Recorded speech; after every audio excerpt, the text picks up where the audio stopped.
Boa tarde, bom dia. Eu sou Francine Raufreich, da Universidade Federal Fluminense,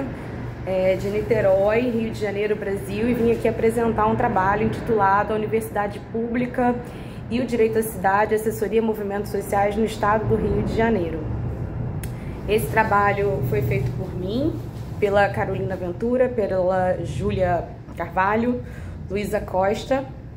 e Mariana Leite, que são alunas de graduação da Escola de Serviço Social da mesma universidade. Nosso trabalho, ele versa sobre a apresentação do debate da luta pelo direito à cidade e à moradia no município de Niterói, mediante as problematizações oriundas desse programa de extensão, tal como nós vamos apresentar, e também apresentaremos o Fórum de Lutas por Moradia, que é um espaço político assessorado pelo Fórum de Lutas por Moradia. Nós somos vinculados ao núcleo de pesquisas, um dos núcleos de pesquisas mais importantes da Universidade Federal Fluminense, que é a UNEPU,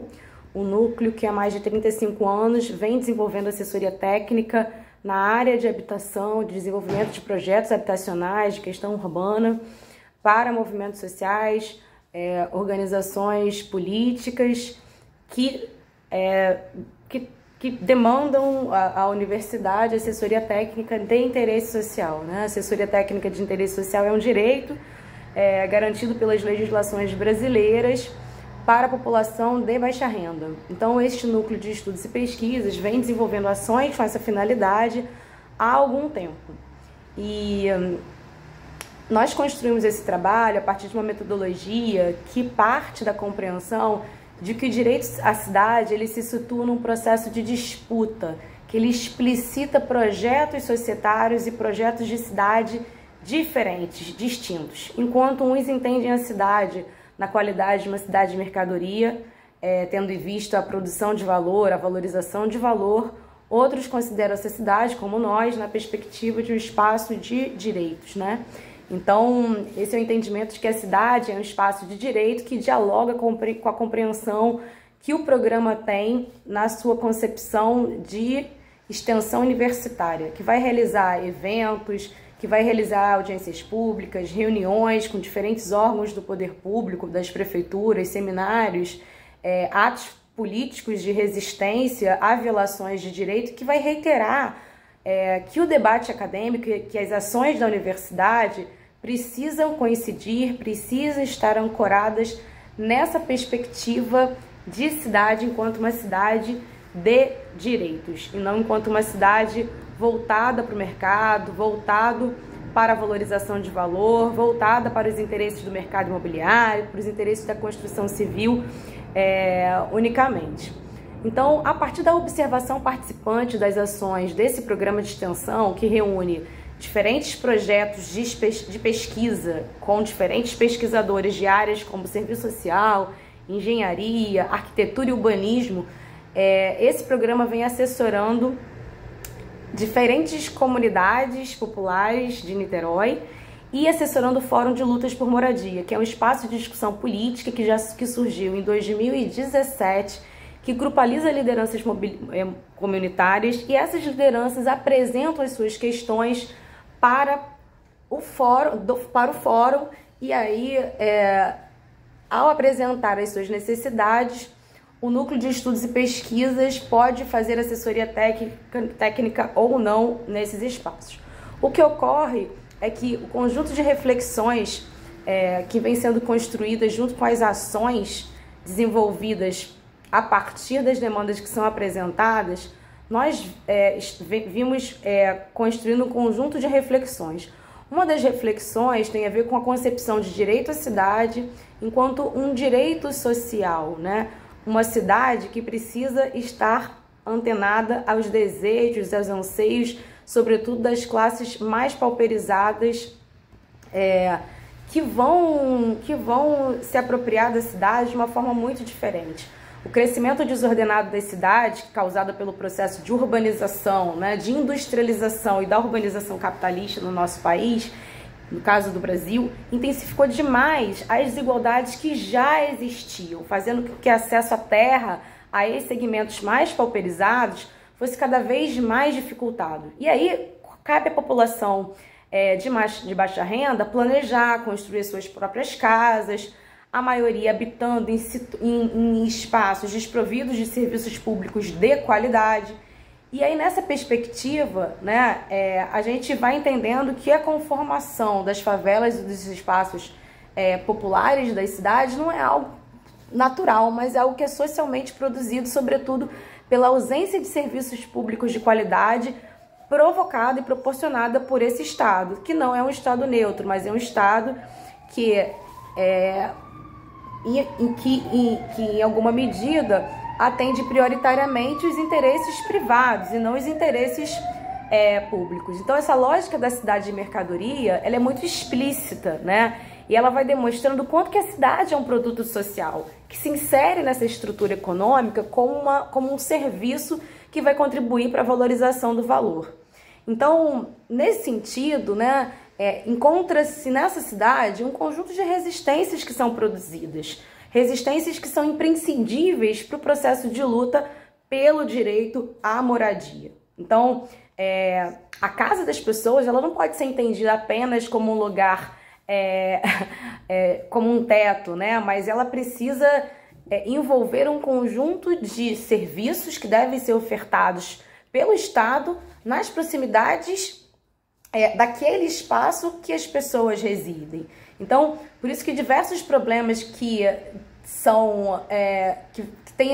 relacionam com a moradia envolve questões que são articuladas, a questão da mobilidade urbana, a questão do trabalho, a questão da educação, que nem sempre as escolas públicas elas atendem as pessoas porque elas geralmente são construídas longe da casa dessas pessoas. Então, todo debate que é feito sobre o direito à cidade, ele não é exclusivamente um debate sobre moradia, mas é tudo que é preciso para que uma pessoa garanta o seu desenvolvimento biofísico, seu pleno desenvolvimento humano, né? Então, dessa forma, a cidade que a gente reivindica aqui, né, é a defesa de um espaço que se paute pelo uso, não pelas relações mercantis. O direito à cidade, né, ele é muito mais amplo que o direito ao acesso individual, né, aos recursos que a cidade incorpora. É um direito de mudar, é um direito de reinventar a cidade de acordo com os profundos desejos da população. E além disso, né, e aí eu não estou falando por mim, eu estou falando a partir das reflexões, né, do David Harvey, um geógrafo importante que vem discutindo o direito à cidade, que vem questionando a estrutura do capital nesses espaços, que vem discutindo a produção de territórios desiguais,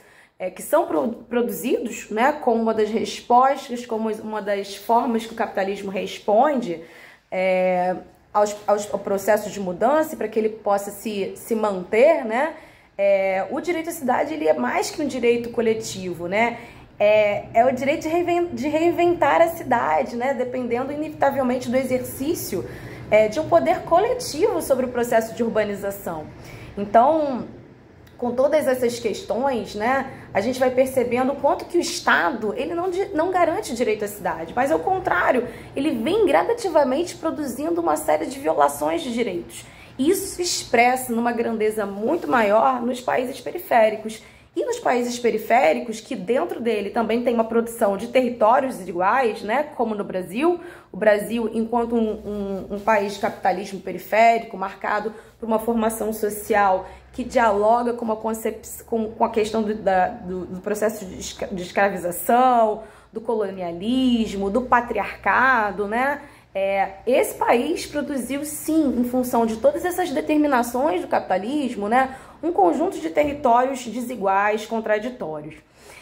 E nesse sentido, a cidade que esse programa de extensão se situa, a cidade de Niterói, né, é uma cidade muito conhecida no Brasil, que tem um potencial turístico, um potencial econômico muito grande, mas é uma cidade também que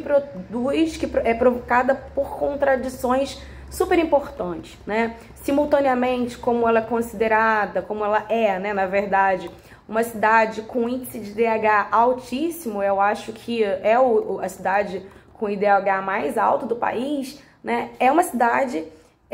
que tem um conjunto de espaços populares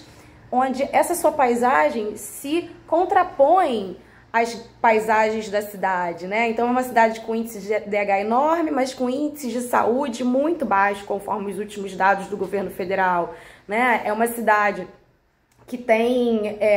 um não lugar para quem não é heteronormativo, que o poder dessa cidade ainda é concentrado nas mãos dos homens cis, brancos, heterossexuais, por exemplo, e que, contraditoriamente, a resistência no que se refere aos movimentos sociais urbanos dessa cidade são construídos majoritariamente por mulheres, né? Então é uma contradição interessante, porque mostra que, com todo o debate, né, de lateralização das mulheres em detrimento dos homens, onde os homens são considerados provedores, as mulheres que são relegadas exclusivamente ao espaço privado, como historicamente tem sendo construídas, em Niterói, a maioria das mulheres negras são as mulheres que vêm se movimentando gradativamente, ocupando os movimentos territoriais urbanos na cidade de Niterói. Então, ao passo que a gente tem, né, contradições importantes até no debate, nesse debate, né,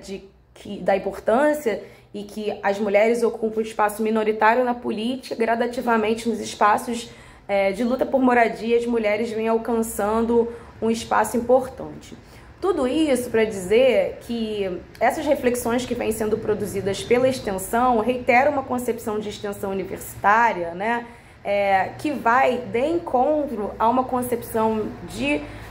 educação que esteja exclusivamente vinculada para atender os interesses do mercado, mas parte de uma ideia de universidade baseada num tripé de ensino, pesquisa e extensão, onde a extensão universitária possa fazer esse diálogo para além do mercado de trabalho, que ela saia dos seus muros, que ela entenda e ela reflita sobre a sociedade. E não só reflita, mas também que possa intervir nessa sociedade que se movimenta, que é contraditória, que produz resistência a essa estrutura opressora desse sistema que é capaz de produzir tanta pobreza, tanta desigualdade, mas que também encontra resistências que podem ser estimuladas, né, pela universidade pública, não só no campo das ideias, mas também no campo da extensão universitária. Então, eu acho que cotidianamente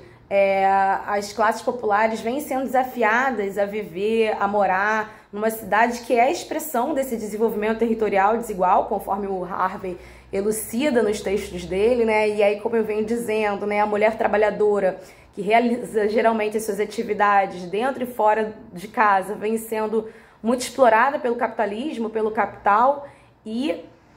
ao mesmo tempo, né, são essas mulheres que vêm sendo as protagonistas, né, das lutas de Niterói sobre a questão da moradia e sobre a questão da luta pelo direito à cidade.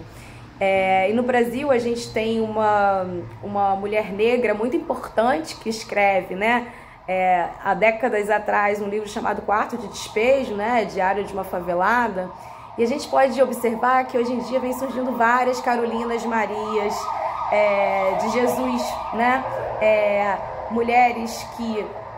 lutam em função da necessidade da moradia digna, lutam contra a precarização do trabalho, que são mulheres periféricas, que são mulheres solos, né, que tiveram que vivenciar a sensação de não pertencimento a uma cidade, como foi o caso da Maria Carolina de Jesus, mas que hoje existem outras Carolinas que vêm lutando pelo direito à moradia, que vêm resistindo, né, aos processos de despejo, aos processos de remoção forçada, aos processos de gentrificação que são tão comuns nas cidades periféricas e em algumas cidades da Europa também, e nos processos de remoção que foram tão comuns no período da pandemia do Brasil, né? Então, esse trabalho ele é a síntese de um conjunto de reflexões coletivamente que foram construídas por essas autoras, signatárias, partícipes desses processos que estão em curso, né? E que vem reivindicando a necessidade de outras formas de sociabilidade, de outras formas de ocupação da cidade, para que a gente possa frear esse projeto de cidade que vem negligenciando as expressões da questão social, que vem tirando a pluralidade dos que habitam nesse espaço. É isso. Muito obrigada pela atenção. Estamos à disposição para trocas, para diálogos futuros. Obrigada.